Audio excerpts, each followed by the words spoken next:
Everyman Driver Nation, what's going on? Welcome back. I'm Dave Erickson. So glad you're watching. And if you haven't yet already, please click that subscribe button. Help support this channel, and I really appreciate it. This week, I have the 2020 Kia Soul. It comes in a handful of trim levels. We have the X-Line. The X-Line features blind spot collision warning, rear cross traffic collision warning, lane change assist, the X-Line exterior body cladding, front fog lights, 18-inch alloy wheels, roof trim, and leather-wrapped steering wheel and shift knob. This is a subcompact crossover that starts at $18,500, goes up to $28,500, depending on trim level.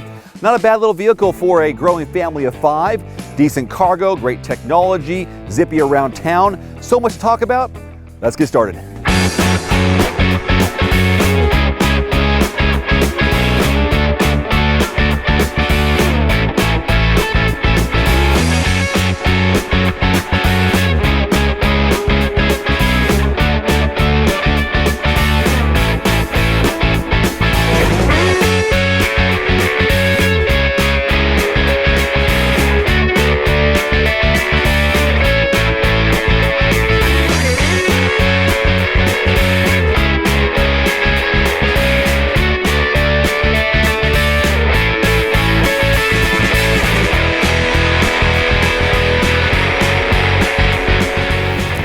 So this is where you find the hamsters.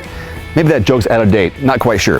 So we have a 2-liter inline 4-cylinder, 147 horsepower, 132 pound-feet of torque. There are 3 transmission options. There's a 6-speed manual in the base only. There is a CVT and also a 7-speed dual-clutch automatic transmission. All I know is driving it around town, it's zippy, it's quick. Sometimes there's a bit of a lag when I hit the accelerator, but once you're like in traffic, boom, boom, boom, boom. It's like Frogger. It feels like I'm in Frogger going between traffic, between cars. It's it handles really well in that regard. Is Frogger a good example? Now, before I open the lift gate, when you look at the back tail lights of the Soul, does that remind you of maybe a boomerang?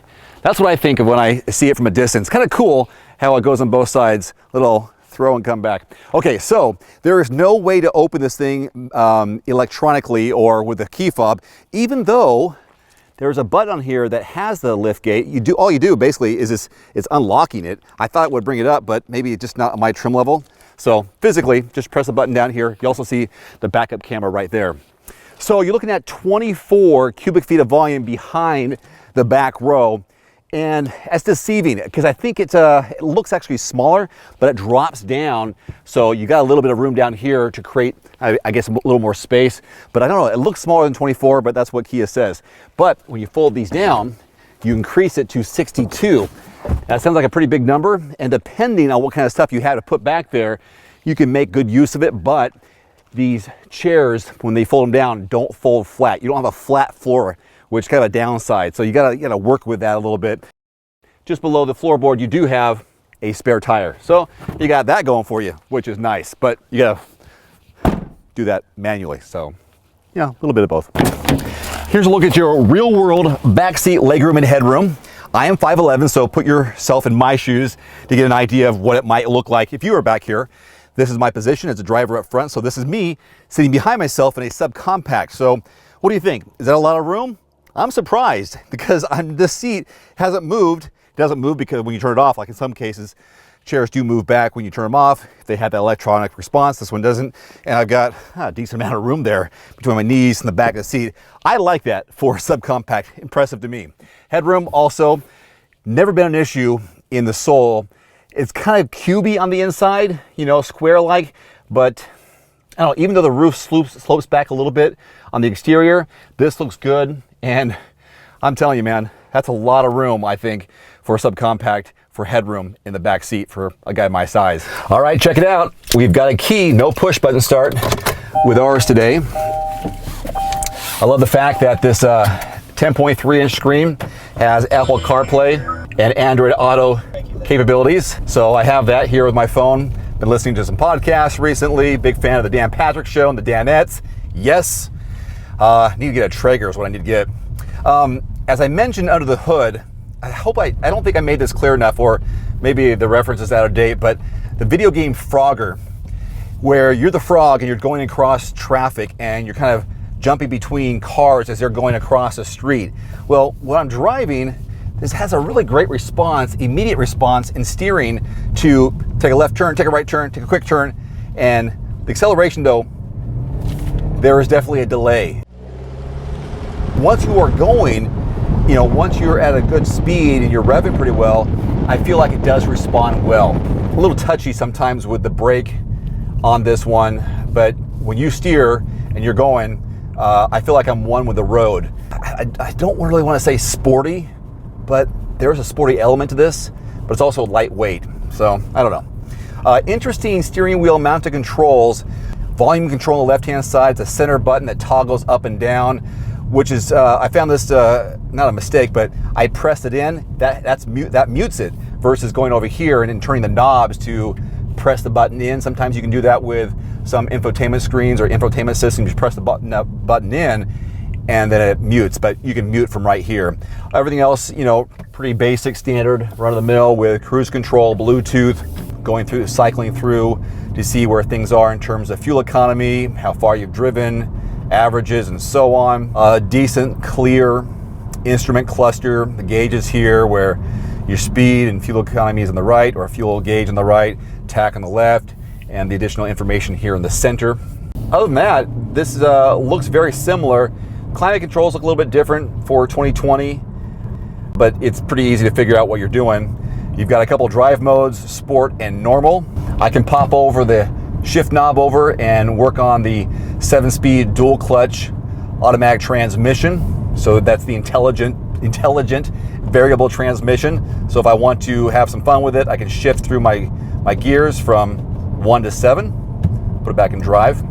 And we have a backup camera too. Obviously, here's just some footage of the backup camera. Since I'm driving, you can't see it, but that's nice and clear with this big, colorful touchscreen, which is touchable while you're driving, as opposed to something like the Mazdas, where that screen, which is a little more protruding up on the dash. The cool interior of this stands out to me is right here where the handles are. Look at this nice texture and design, and it looks like handles to a kettlebell where these vents are right next to the speakers. If anyone's into fitness or is familiar with what a kettlebell looks like, that looks like there's a lot of interesting design features that they've done with this. Their design languages that they like to say, inside and outside. If you look in the front end of the vehicle with the grill down low, fog lights down there, then there's a slit right there at the hood line, and then you have the headlights. That's an interesting look they've done there. And I've already mentioned about the back with the boomerang tail lights. So it stands out to me. This is definitely not the previous model of the Kia Soul. It's made quite a transformation over the years. I think I've been reviewing this since probably 13.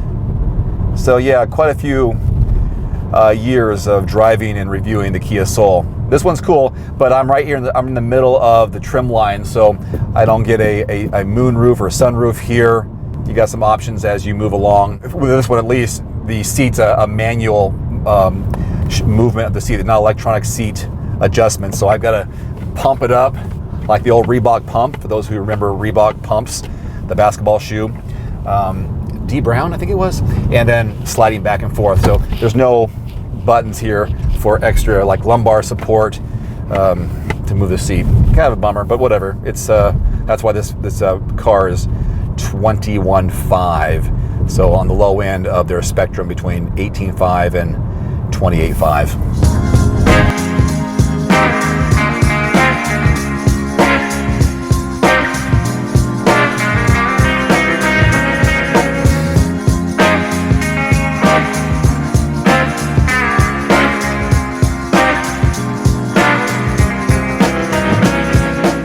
So the MSRP here in our 2020 Kia Soul X-Line, $21,500.